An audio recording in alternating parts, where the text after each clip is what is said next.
So I saw a video a couple of days ago about synthetic chloroplasts, which I don't know too much about, admittedly, but I think it's a very interesting concept. The idea of taking what is effectively one of the most fundamental processes of life, which is photosynthesis and the use of the chlorophyll and chloroplasts in plants, and then trying to make synthetic versions of those chloroplasts that are much more efficient and able to convert CO2 and sunlight into usable sugars and energy dense chemicals and such and so on. And it's interesting because it's the most natural form of solar that we know of, because plants are naturally photosynthetic.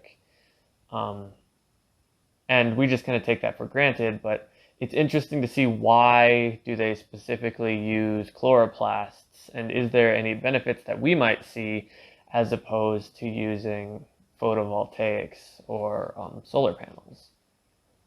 The interesting thing about this is it can be converted into food rather than electricity. Like, obviously the um, use case for converting sunlight to electricity is pretty obvious, but it's not unheard of, I think, to think of like giant reservoirs full of these synthetic chloroplasts that would look like a reservoir full of like green slush, which is quite the image.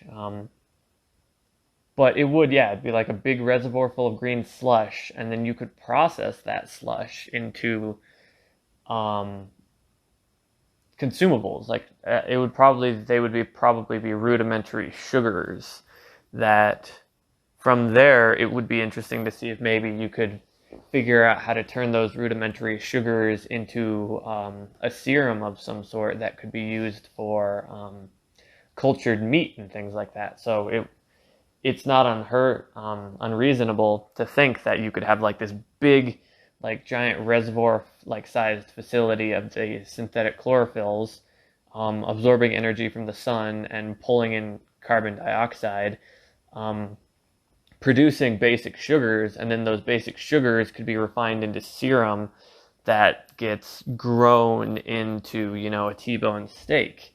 And then you would effectively, it would be, you would see efficiencies that were just unheard of before, like the efficiencies of any type of synthetic chloroplasts for creating these sugars, as well as the type of efficiencies that you just get with cultured meat in general. You don't have to worry about the suffering of the animals. You don't need nearly as much land.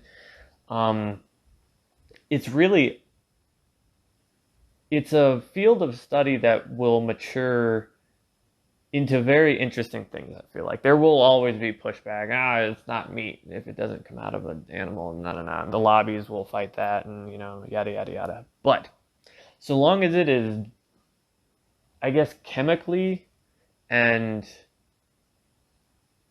so long as the human senses